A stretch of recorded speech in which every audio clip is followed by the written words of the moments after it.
अंतरंग जीवन का देवासुर संग्राम लेखक पंडित श्री राम शर्मा आचार्य ऐषणाएं नहीं महानता अभीष्ट पढ़कर सुना रहे थे। पहली वित्तेषणा, दूसरी पुत्तेषणा, तीसरी लोकेषणा। आइए पुत्रेषणा के बारे में पढ़कर सुनाते हैं। पिशाचिनी पुत्रेषणा।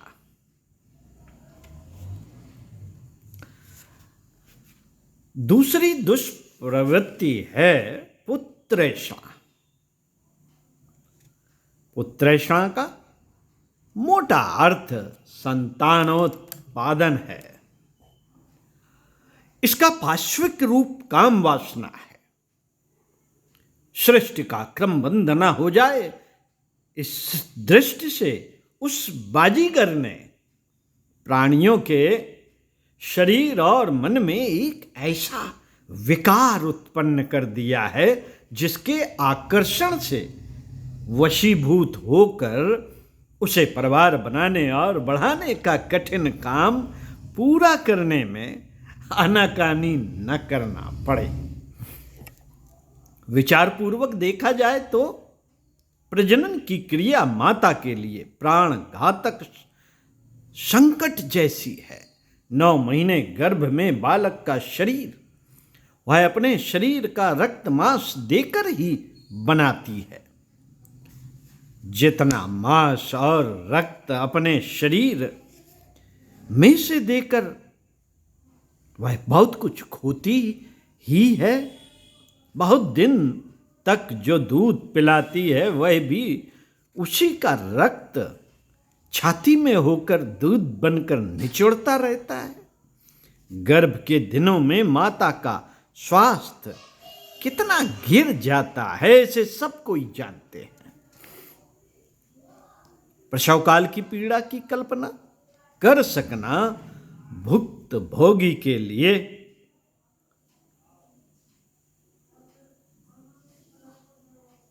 ही संभव है।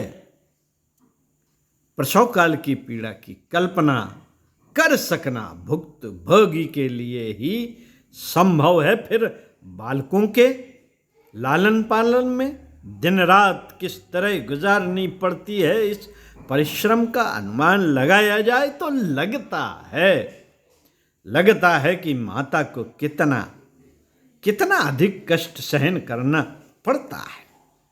यदि इतनी बड़ी कठिनाई को समाज के लिए कोई महत्वपूर्ण उपहार सुसंतत के रूप में देने की पूर्व तैयारी के साथ किया गया हो तब तो बात दूसरी है। अन्यथा जो मानव जीवन सत्कर्मों में लग सकता था उसे संतानोत्पादन जैसे कष्ट साध्य कार्य में लगाकर और कुसंस्कारी बालक उत्पन्न करके अपने लिए, उनके लिए लालन पालन और समाज के लिए इस कुसंस्कारक सेना के द्वारा होने वाले उपद्रवों के बढ़ाने में भला क्या अच्छाई हो सकती है। काम विकार से ग्रसित होकर लोग बिना विचारे संतानोत्पादन का महान उत्तरदायित्व कंधे पर ले बैठते हैं और उसके वहन करने योग्य परिपूर्ण क्षमता न होने पर अपने लिए ही नहीं सारे समाज के लिए संकट उत्पन्न करते हैं। संतानोत्पादन के द्वारा समाज को श्रेष्ठ नागरिक प्रदान करने की परिपूर्ण जिम्मेदारी के लिए समुचित तैयारी होने पर काम सेवन की सार्थकता कही जा सकती है। पर केवल विकारग्रस्त होकर क्षण भर के सुख के लिए प्रजनन और बालकों का भार उठाने जैसे कार्य निसंदेह एक दुस्साहस मात्र है। आज ऐसा ही अविवेकपूर्ण दुस्साहस चारों ओर बढ़ रहा है। इससे बालकों की जन्म संख्या इतनी तेजी से बढ़ रही है कि खाद्य समस्या से लेकर वस्त्र, मकान, चिकित्सा, शिक्षा, रोजी रोटी आदि के सभी साधन पिछड़ते चले जा रहे हैं। सारे साधन जुटाकर बढ़ती हुई जनसंख्या के उपयुक्त आवश्यक साधन जुटाने में विचारशील लोग लगे हुए हैं, पर जितना बन पाता है उससे कहीं ज्यादा आवश्यकता यह बढ़ती हुई जनसंख्या उत्पन्न कर देती है। साथियों, बढ़ती हुई जनसंख्या के संबंध में संसार के प्रमुख विचारकों एवं समाज शास्त्री वैज्ञानिकों ने अभिमत दिए हैं, जिनमें उन्होंने यह स्पष्ट घोषणा की है कि यदि प्रजनन का यही क्रम जारी रहा तो कुछ ही दिन में अन्न, स्थान, निवास की समस्या काबू से बाहर हो जाएगी। प्रोफेसर हरमन वेरी का कथन है कि ईसा के 10,000 वर्ष पूर्व सारी दुनिया में मनुष्यों की आबादी केवल 10 लाख थी। वह अब बढ़कर 6 अरब हो गई। वृद्धि के इस अनुमान से सन 2050 में दुनिया की आबादी 9 अरब हो जाएगी। तो प्रति व्यक्ति के हिस्से में केवल 1 वर्ग मीटर जमीन आएगी। तब धरती पर इतने लोगों के लिए न खाना मिल सकेगा, न शुद्ध वायु, न पानी और न बिजली। मकानों में सोने के लिए जगह न बचेगी। उनमें खड़े भर रहा जा सकेगा। जानवरों का नाम निशान तक दुनिया से मिट जाएगा, क्योंकि जब मनुष्यों के रहने के और खाने के लिए ही धरती की शक्ति पर्याप्त न होगी तो बेचारे पशुओं को उसमें से कौन हिस्सा बटाने देगा। लोग उन्हें मार काट कर बहुत पहले ही चट कर जाएंगे। बढ़ती हुई जनसंख्या अगणित समस्याएं उत्पन्न करेगी। इस बढ़ती हुई महंगाई और घटती हुई आमदनी में अंधाधुंध बच्चे पैदा करते जाना किसी भी दृष्टि से बुद्धिमत्ता का काम नहीं है। यदि बच्चे की उचित शिक्षा का, उचित पोषण का ठीक प्रबंध वर्तमान आर्थिक अव्यवस्था में नहीं हो सकता तो उनको उपजाया ही क्यों जाए। संतान पैदा करना एक महान उत्तरदायित्व तो अपने कंधे पर लेना है। यह उचित तो है, पर शर्त यही है कि उसके लिए आवश्यक क्षमता और योग्यता हमारे में हो। स्वास्थ्य, शिक्षा और धन की दृष्टि से हम इतने समर्थ हों कि अपने जीवन की उचित आवश्यकताओं को पूर्ण करने के साथ साथ बच्चों को सभ्य नागरिक बना सकने में समर्थ हो सकें। इसके बिना संतानोत्पादन एक सामाजिक अपराध है। साथियों, स्वास्थ्य की सुरक्षा, दीर्घ जीवन, जीवनी शक्ति की स्थिरता का ब्रह्मचर्य से अटूट संबंध है। प्राचीन काल में इस ओर पूरा पूरा ध्यान रखा जाता था। फलस्वरूप स्वास्थ्य की स्थिति बहुत ही उत्तम रहती थी। अब जबकि काम वासना को एक क्रीड़ा कौतुक मान लिया गया है और खिलवाड़ एवं मनोरंजन की तरह उसका उपयोग किया जाने लगा है, स्वास्थ्य की बर्बादी भयंकर रूप से सामने आ रही है।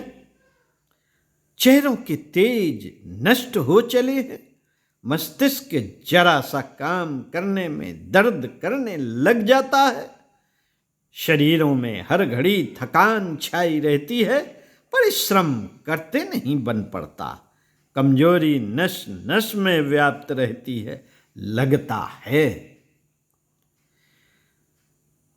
है देह का हर कल पुर्जा खोखला हो चला है और जीवन की गाड़ी किसी प्रकार मौत के दिन पूरे करने के लिए लड़खड़ा कर चल रही है।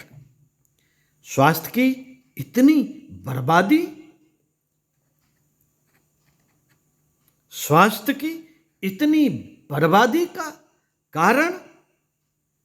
प्रधान कारण यह काम कौतुक ही है, जिसमें ग्रस्त होकर हमारे छोटे छोटे बच्चे तक अपना सर्वनाश करने में लगे हुए हैं। किशोरावस्था पार करते करते उन्हें बुढ़ापा आ घेरता है और जवानी आने से पहले मौत की घंटी बजने लगती है। तो आग भड़काने वाले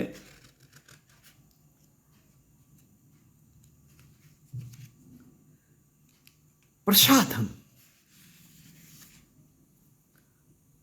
साथियों, सिनेमा, अश्लील चित्र, बेहुदा साहित्य, गंदे गाने तथा कुसंग का वातावरण वासना की आग बुरी तरह भड़काने में लगा हुआ है। फलस्वरूप हमारा शारीरिक और मानसिक स्वास्थ्य चौपट होता चला जा रहा है। इस दुर्गत की स्थिति में समाज की श्रेष्ठता की आशा तो की ही कैसे जाए। भाई बहन, पिता पुत्री की दृष्टि से नर नारी अब आपस में एक दूसरे को कहाँ देखते हैं। वासना की दूषित दृष्टि का रंगीन चश्मा आंखों पर चढ़ा होता है और विकारपूर्ण अनैतिक ढंग से सोचने की एवं वैसी ही चेष्टाओं का अवसर ढूंढने की प्रवृत्ति मन में भरी रहती है। फलस्वरूप मानसिक ओझ का निरंतर क्षरण होता रहता है। यह दृष्टि दोष, यह विकार चिंतन किसी भी संक्रामक रोग से कम भयंकर नहीं। हैजा, प्लेग, फ्लू, कोड़, तपेदिक, चेचक, इन्फ्लुएंजा जैसी बीमारियां स्पष्ट दिखती हैं, इसलिए उनका इलाज भी हो जाता है। पर विकार दृष्टि का दृश्य रोग ऐसा है जो न पकड़ में आता है और न उसका किसी अस्पताल में इलाज किया जाता है। मित्रों, दाम्पत्य जीवन पर इसका प्रभाव कितना बुरा प्रभाव पड़ता है। गृहस्थ की नींव इस बुराई के कारण कितनी खोखली हो जाती है और अपने बड़ों की दुष्प्रवृत्तियों का बच्चों के कोमल मन पर कैसा घातक प्रभाव पड़ता है, यह बहुत ही गंभीर प्रश्न है। मानसिक व्यभिचार की हानि शारीरिक व्यभिचार से किसी भी प्रकार कम नहीं। विचार ही तो अंत में कार्य रूप में परिणत होते हैं मानसिक विकार आज नहीं तो कल शरीर संयोग के रूप में प्रकट होता है। प्राकृतिक और अप्राकृतिक दुष्प्रवृत्तियों का जन्म मानसिक विकार के कारण ही होता है। भड़कीला श्रृंगार व्यभिचार का पूर्ण रूप है। भड़कीला श्रृंगार व्यभिचार का पूर्ण रूप है।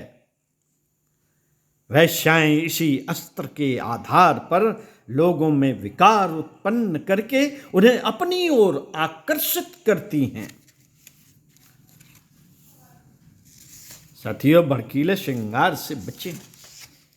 आपको पढ़कर सुनाएंगे अगले वीडियो में। सुनते रहिए कुछ अच्छा और पढ़ते रहिए कुछ अच्छा। चिंतन मनन का क्रम बनाए रखिए।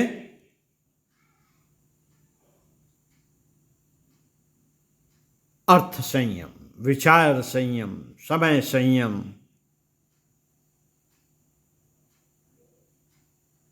इंद्रिय संयम का अभ्यास करते रहिए। ओम शांति।